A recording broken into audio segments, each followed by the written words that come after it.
আমি কাল তোমাদের বাসায় ঘুরতে যাব, ঠিক আছে?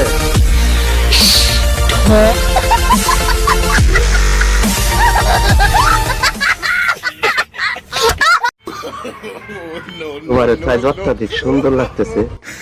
কি? আমি তো এখন স্টাইল করিয়ে নেই।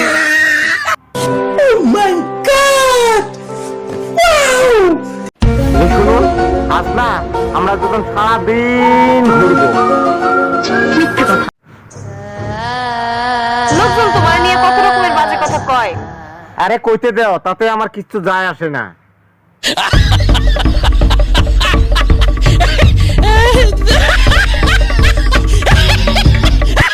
বুঝবা না। কি বলছো তুমি? আমি কি কিছু বুঝি না?